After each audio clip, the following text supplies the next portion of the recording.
नमस्कार, खबर समय जगत में आपका स्वागत है। मैं हूं आपके साथ अंकिता और आइए अब खबर देखते हैं विस्तार से।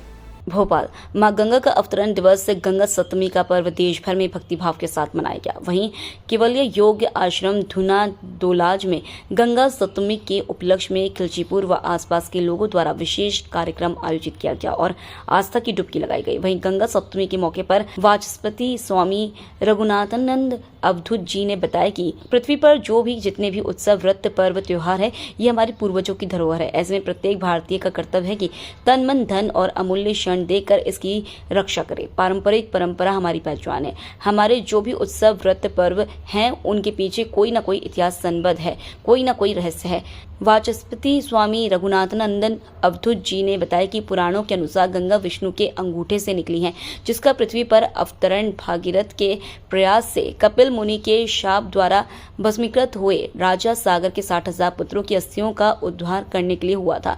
तब उनके उद्धार के लिए राजा सागर के वंशज भगीरथ ने घोर तपस्या कर माता गंगा को प्रसन्न किया और धरती पर लेकर आए। पौराणिक शास्त्रों के अनुसार वैशाख मास शुक्ल पक्ष की सप्तमी तिथि को मां गंगा स्वर्ग लोक से शिव शंकर की जटाओं में पहुंची थी।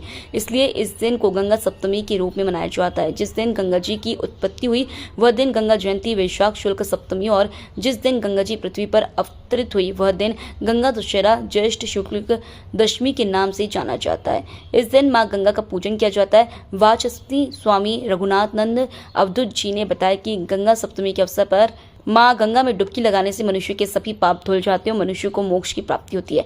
वैसे तो गंगा स्नान का अपना अलग ही महत्व है, लेकिन इस दिन स्नान करने से मनुष्य सभी दुखों से मुक्ति पा जाता है।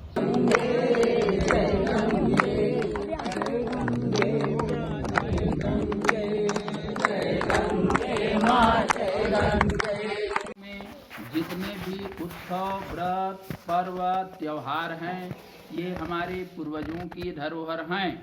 प्रत्येक भारतीय का कर्तव्य है कि तन, मन, धन और अमूल्य क्षण दे करके भी इसकी रक्षा करें, क्योंकि यही हमारी पावन परंपरा, हमारी पहचान है, हमारी सत्ता है। जो भी उत्सव, व्रत, पर्व हैं, इनके पीछे कोई न कोई इतिहास संबद्ध है, कोई न कोई रहस्य है। इनका अनुशीलन करके, तदनुरूप जीवन यापन करके मनुष्य अपनी सामान्य अवस्था से उन्नत अवस्था को प्राप्त कर सकता है। हिमवान की 2 कन्याएं थीं, गंगा और उमा। गंगा स्वभावतः परम पवित्र थी, त्रिलोक पावनी थी, इसीलिए देवताओं ने उनको उनके पिता से मांगकर सर्व जनहिताय देवहिताय स्वर्गलोक ले गए। पश्चात भगीरथ जी ने घोर परिश्रम करके उन्हें पृथ्वी पर उतारा था।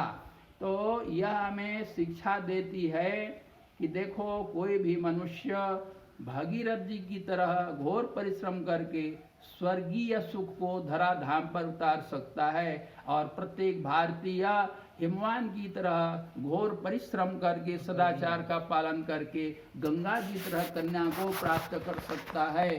यह वैशाख शुक्ल सप्तमी को पुनः पुनः स्मृति दिलाता है, यही इतिहास और यही बतलाता है कि मनुष्य किस प्रकार से उत्तम जीवन जी करके उन्नत अवस्था को प्राप्त कर सके। इसी के लिए हम सब केवल योग आश्रम वासी गंगा सप्तमी को गंगा की उत्पत्ति के रूप में मनाते हैं, मनाते रहेंगे। जय श्री राम। धन्यवाद। खबर समय जगत के लिए bureau report. For latest news, subscribe to our channel and press the bell icon.